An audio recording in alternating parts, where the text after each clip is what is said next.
This week on the Hooters Tour with Lee Moore and Kim Breel.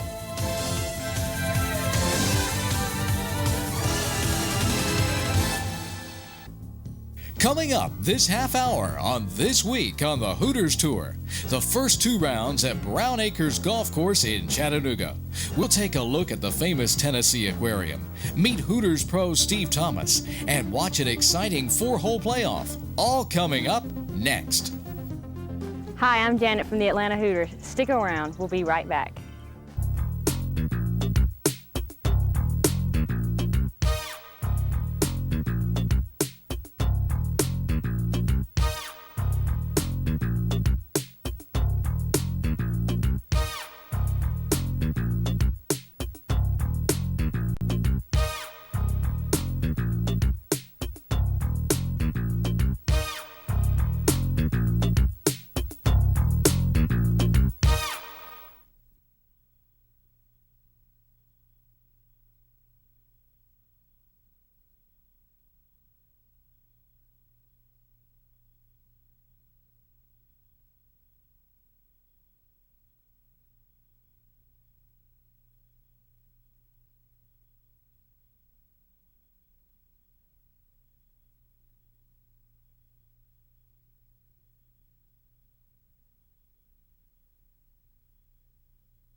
Hello everybody and welcome to another exciting week on This Week on the Hooters Tour. I'm Lee Moore. And I'm Kim Breel. This week our guys are in Chattanooga, Tennessee, playing at Brown Acres Golf Club.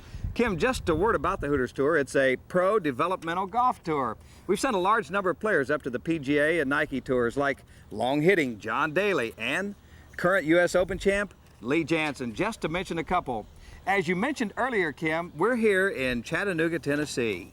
For many, when they think of Chattanooga, Lee, it's the Chattanooga Choo-Choo, the world's famous Tennessee Aquarium, and a population of over 300,000. Yeah, and you know that population is led by a great guy and a great golfer. It's the proud mayor of Chattanooga, Gene Roberts. He welcomed the Hooters Tour to his city-owned Brown Acres Golf Course. It was fun to walk with those players, to chat with them as they're going down the fairways, to be right by them when they made the shots. And those guys are players. You know, they hit the ball like they do on the big tour. The mayor and everyone else in the community shared a concern for the amount of rainfall. It was a genuine concern because, you know, just a couple of weeks before, they were very unsure whether or not this tournament would be played at all. Channel 12 sportscaster Kevin Billingsley aired this report. Hey, do you need a good caddy today? If you play at Brown Acres, this goose may be your only chance to get a birdie. Heck, fish are even having a hard time getting from tee box to tee box. Flooding is nothing new to the grounds crew on this course. In fact, this is the third time this year that Gary Weller's men have had to dig out. We're used to the flooding, and this is a floodplain. It looks a lot worse than it is. There's really not that much damage at all, and hopefully we'll be back open for play by Friday. In just 3 weeks, this course will host the Hooters Jordan Tour, so the flood couldn't have come at a worse time. Course pro Tom Scouse says a tournament date is safe with a little help from you-know-who. Well, Kevin, that's, you know, if Mother Nature will keep the rain off us here for a few more days and everything, we should be able to get the golf course in playable shape.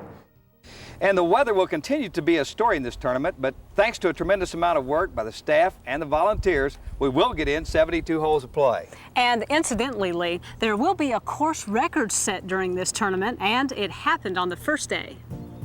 Play opened under ideal conditions at the Brown Acres Golf Course. but that's going to change as the week wears on. Thursday at Chattanooga is going to belong to a young man from Dallas, Tom Shaw. Shaw's going to be almost perfect all day long as he makes birdies and pars to the tune of a course record 9 under par 63. At the final hole of the day, he's going to make this routine par, and that sews it up for him on that first day with that new course record. In all, Shaw's going to card 10 birdies and 1 bogey. Meanwhile, a couple of veteran Hooters Tour players made plenty of noise on the first day. Hicks Melanson out of Marietta, Georgia, and T.J. Jackson of Mobile, Alabama, will put 7 under par 65s on the scoreboard, and they're going to stay factors all week. Hicks says a lot of his improved play can be traced directly to his practice regimen. He's a former Nike Tour player that has a lot of savvy about the game of golf. A new face who's carrying a big stick this year on the Hooters Tour is Michael Foster of Vacaville, California. This putt on the 18th hole of the day going to place him at 2 under par 70 and 7 shots in back of the leader Shaw. Earlier, we mentioned Shaw setting the course record at 63. Well, the young man who held that mark was Tim Oliver, a hometown guy and a local qualifier. Oliver's going to sink this putt on the front side for a 3 under 34, and at day's end, he's going to have a very respectable 4 under par 68. The second round at Brown Acres is going to feel the wrath of Mother Nature. There's going to be interruptions with play finally suspended on Friday afternoon. The second round will have to be completed on Saturday morning. The staff and crew of the course did a marvelous job of putting this track back into playable condition. Gary and Tom and the staff here have done a great job getting the golf course ready, and I don't think it's going to really be a big problem for us. I think the greens drain fairly well, and the greens been in great shape this week, so I think the players won't have any problems, and the scores will continue to be low. You know, the tougher the conditions, the better the mental players come out on a day like that. You know, going out there, you've got 2 schools out. You're going like, oh, I've got to go out and play in that stuff, get a little bit negative attitude, or you look at the other one and go, hey, you know, a lot of people are going to go out there with a not so good attitude, and it's a good day to make up shots if you're, you know, a good mudder, as we call it. When play is resumed, Tom Shaw is going to pick up where he left off. His birdie putt at 18 is going to give him a 36-hole total of 132, or 12 under par for the 2 rounds. In the second round of action, the name of Steve Thomas is going to surface. His second straight 67 is going to park him 2 strokes behind the leader Shaw. Now, we'll check out the scoreboard after 36 holes of play. Let's take a look now at our 2-day leaderboard. Tom Shaw with a 2-shot lead over Steve Thomas and Hicks Melanson. Shaw is from Dallas, Texas. He's a graduate of Georgia Tech, where he was also an academic All-America. Others in the hunt, names like T.J. Jackson from Mobile, Alabama. T.J. is 9 under, or 3 shots back of our leader. Rob McKelvey's at -8 with scores of 70-66. Rob is from Lawrenceville, Georgia. More names, Robert Ireland's at -7, Joey Davis at 6 under par, Ray France and Chris Smith both are at 5 under. Here's some more names that you just might recognize. So the interruption made for a long day on Saturday since round 2 was completed that morning. The stage is set now for our final 2 rounds, but before we show you those highlights, we're going to run through some pre-tournament activities, and we're going to meet this week's player on the Hooters Tour. Also, we're going to have a short tour through the world-famous Tennessee Aquarium. Hi, I'm Stephanie from the Atlanta Hooters. Stick around and we'll be right back.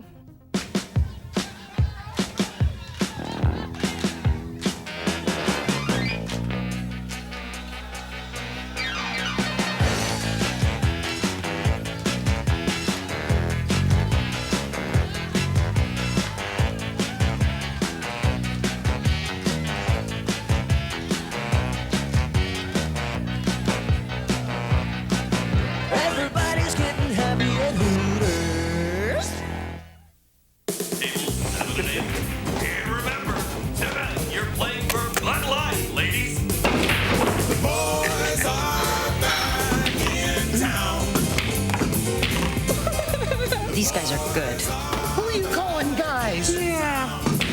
Looks like you're in the finals. Ma'am, for the great taste that won't fill you up and never let you down, make it a Bud Light. You're the defending ladies pool champion? Yes, I am.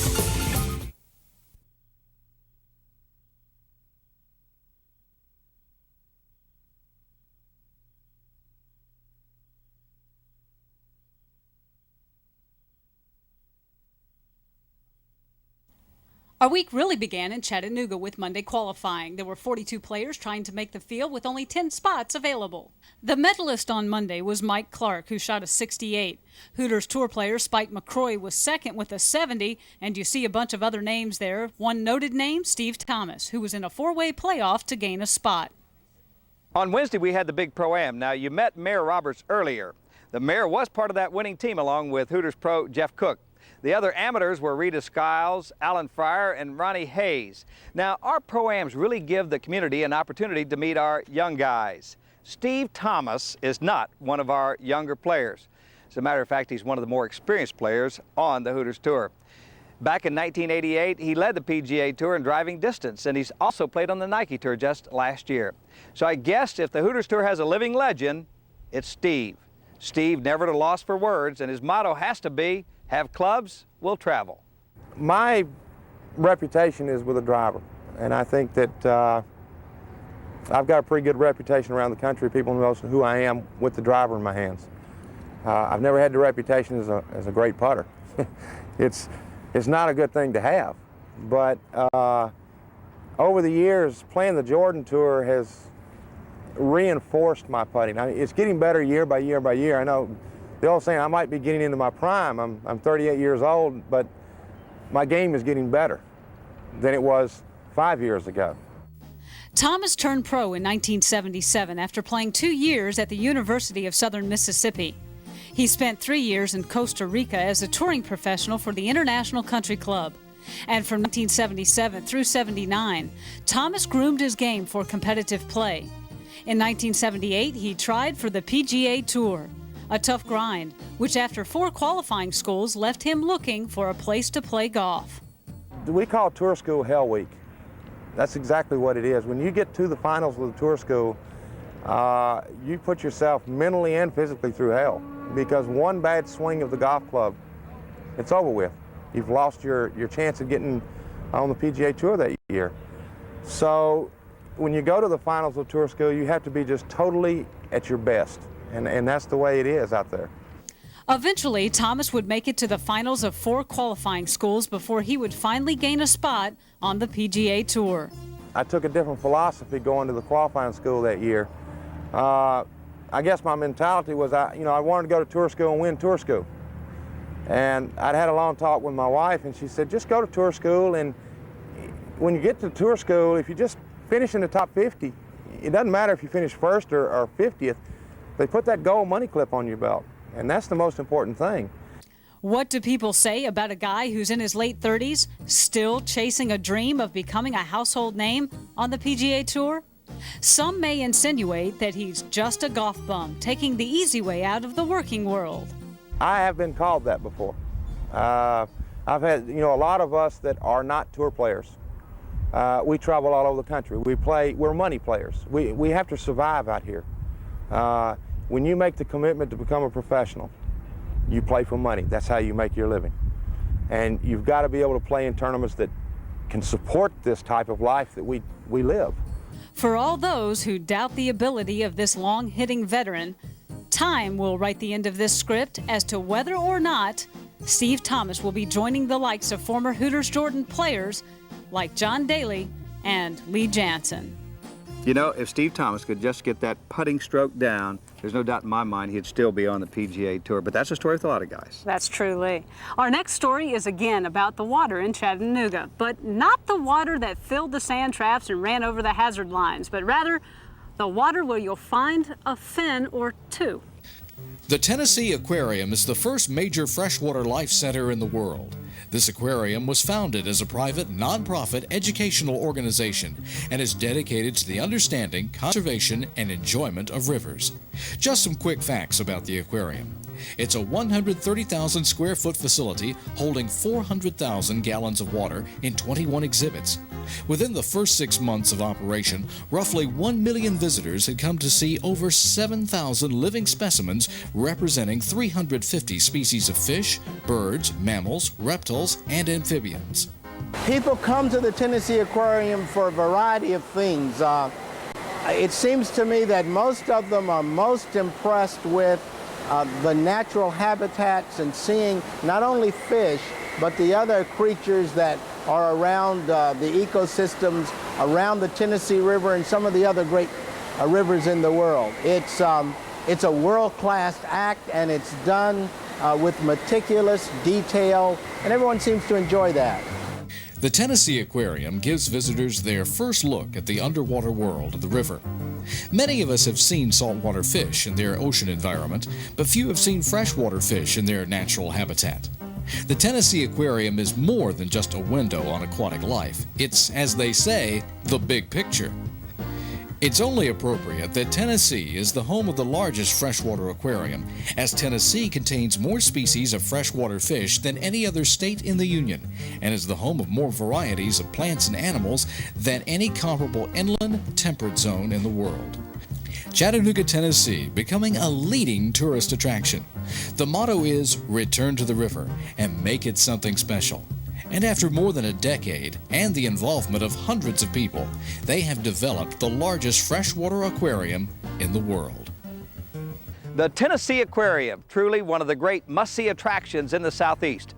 Stick around. The final 36 holes of the Hooters Classic is coming up with one of the most dramatic finishes ever witnessed on this 6-year-old tour. Hi, I'm Betty Jo from Atlanta Hooters. Stick around. There's more golf when we return. So I said to Henny, of course chickens are more important to Hooters than owls. Who? Chickens, that's who. I beg to differ. Well, peg all you want. Without chickens, there'd be no chicken sandwiches or chicken salad, or Hooters' famous chicken wings. There'd be no Hooters if it weren't for chicken. It's really not wise to even argue the point. That's because I'm right. No, that's because you're not going to be around long anyway. Chicken.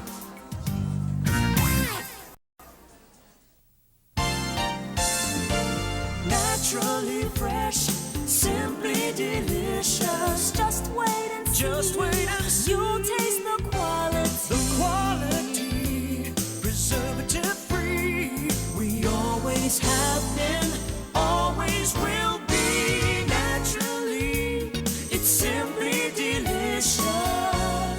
Naturally fresh. It's a lifestyle.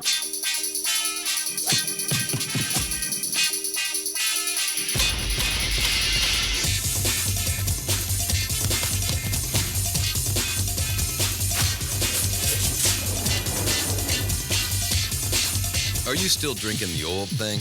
Try the next thing, Powerade. With 33% more carbos than Gatorade and a taste you can really slam. Powerade, the next thing. Saturday, because of the earlier week weather problems, was really a long day at the Brown Acres Golf Course. Now, several players had to finish round 2 before round 3 got underway. There are 24 players within 6 strokes of the lead and 48 players in the final 66 that are under par. To say that the field is tightly packed would be an understatement. At the first tee of the 3rd round, Shaw hits his tee ball to set his round in motion. Thomas will go bird hunting with a big driver that will be his big advantage on a golf course that's been well soaked by summer rains. Melanson, while not a big hitter, is a smart player. You'll see him come alive in the end. Steve Thomas will move into the lead for the first time in the tournament at the 6th hole, as Shaw will have bogey problems early in the round. At the 15th, Steve Thomas will stay at 13 under par with this par, and that's ditto for Hicks Melanson, who's at 11 under. Tom Shaw gets a stroke back at the par 4 17th when he knocks in this birdie putt, and now that puts the former Georgia Tech ace back to 12 under par where he started the day.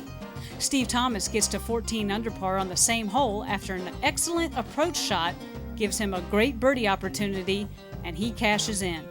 So the scene is set for the final round on Sunday, but keep in mind that the players have been forced to play 27 holes on both Saturday and Sunday because of the weather problems that occurred on Friday. Well, it seemed like an eternity out there yesterday. You know, I had to come back and play 11 holes yesterday morning, and we played 10 more after that. And, you know, that's a long time on this golf course. And the separation in between the 2 rounds, you know, I laid down in the middle of the floor in the clubhouse and just tried to relax. You know, you have to just pace yourself out here. Yeah, you know, it's kind of like the movie Groundhog Day. We just came out and did it all over again. we knew coming in if we got any bad weather that we might have this kind of situation. So everybody was pretty well prepared for it. Now, Steve Thomas moves into first place on the leaderboard with his 69. This gives him a 2-shot lead over Shaw and Melanson. Shaw posted a 1 over par 73, while Hicks fired a 71. Both are at minus 11. Now, taking a look down the board, there's Joey Davis at 8 under par, T.J. Jackson at 7 under, and Chan Reeves at minus 6. Then you have Oliver and Thompson and Cook all within striking distance. To say the least, the weather and the course conditions all lent themselves to a long weekend of golf at the Hooters Classic. Steve Thomas and Hicks Melanson, a couple of guys with a lot of longevity in golf, did their part to create even more overtime.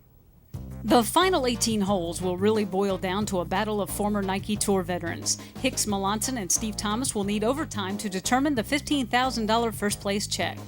They will battle till late in the day. Thomas held a 5-shot lead over Shaw and a 4-stroke advantage over Melanson after 9 holes of the final round. Things would take a turn for the worse, though, for the big hitter from Fayetteville, Georgia. Thomas will find the sand on his second shot, and from there he will bogey to drop to 15 under. His misery will continue at the 11th. His second shot in the greenside bunker will be one of 7 shots on this hole, and the double bogey will leave him at 13 under.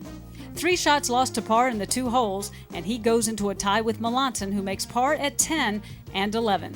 Melanson will take the lead at the 14th hole when he knocks in this birdie putt. Thomas is still not back on track, as his bogey at the 16th will drop him to minus 12, and Melanson now holds a 2-stroke lead. Steve Thomas will build a miracle comeback starting at the par 4 17th hole. His 18-footer finds the hole, and now he's just a shot behind Melanson. At the final hole, Melanson is short of the green in 2. His chip will end up some 20 feet short, and now he must sink or Thomas has a life. Hicks does miss his par putt, and it's off to the playoff. Starting at number 1, Thomas is forced to execute a great shot from off the fairway to get his par, while Melanson is just routine. The second hole, where both guys make par, and at the third playoff hole, Hicks places his second shot just inches from the hole, while Thomas is faced with a downhill snake. Big Steve, not known for his work with the short club, looks fantastic on this one, and the game continues. At the fourth and final playoff hole, Thomas winds up 12 feet away, while Melanson is off the green left. Hicks chips to within 11 feet, but fails to convert the par putt, while Thomas again relies on a putter that's been good this week and wins the $15,000 check. Not bad for a guy who had to Monday qualify in a 10-spotter and be in a playoff to boot. Hicks probably thought he had the thing won on the first playoff hole, and then even on the second one when he knocked it in a foot from the hole.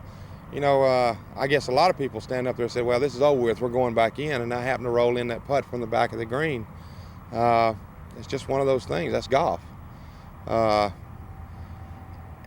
hope I've gotten rid of the reputation now that I'm a bad putter. I know I need still work on it, but I think that my putter won this tournament for me this week. Again, Steve Thomas wins for the second time ever on this tour, and I might add a couple of magnificent shots in that playoff. A new face on the tour finishes in a tie for third. That's Joey Davis from Auburn, Alabama. Dropping down to fifth, a lot of familiar names. Greg Parker from Plantation, Florida, Rob McKelvey, Dickie Thompson, and Jeff Cook. All those guys were at -9. You see this next group here, it has the co-player of the year in it. That's Marion Dancer from Orangeburg, South Carolina. And Nike Tour player from the past, Andrew Morris. Also in there, another veteran Hooters Tour player on that scoreboard is T.J. Jackson. He's in a group of 3, including Vance Veazey. He's from Senatobia, Mississippi. Todd Gleaton from Fayetteville, North Carolina. And another new name, Derek Gilchrist. He's from Elk Grove, California. Another shot back was a young man making a name for himself early on this tour. That's Jason Biddick of Orlando. Chan Reeves of Dunwoody, Georgia rounds out our group there on the leaderboard. When we return, we'll have Doug Weaver with our players tip and Hooters rules official Jeff Harlow with a word about the rules. One you may not know.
A weekly feature on our show has tips from guys who play this tour to help you. Now, regardless of your handicap, they want you to enjoy the game just a bit more. Hi, I'm Scott Wheeler with the Hooters Tour. Today I'm going to talk to you about ball identification. One of the most often questions I've been asked in the Pro-Ams is, what does the number on the ball mean? Well, basically all that's for is just identifying your golf ball. And what we do out here on the tour is we take that one step farther and we mark up the golf ball in any way we feel fit. Some guys put smiley faces, some people do all sorts of things. Basically what I do is I just take an ink marker and I go right over the top. I'm not one for neatness, so I just take a big old swipe right over it and do it on both sides. So that way when I tee it up or when I go on the first tee, I just say, I'm playing a top flight 1, and then here's my marking. It looks like a range ball is what I always call, and usually gets a good laugh and we're on our way. Also, the main reason for identifying your ball is, just say you're out on the golf course and you don't hit your golf ball. It's a 2-shot penalty, so it can save you a couple shots as well. So once again, basically just when you get to the first tee, be aware what golf ball you're hitting and make sure everybody knows it. On our rules segment this week, Hooters rules official Jeff Harlow is talking about whiffing our tee shot. A player whiffs his tee shot.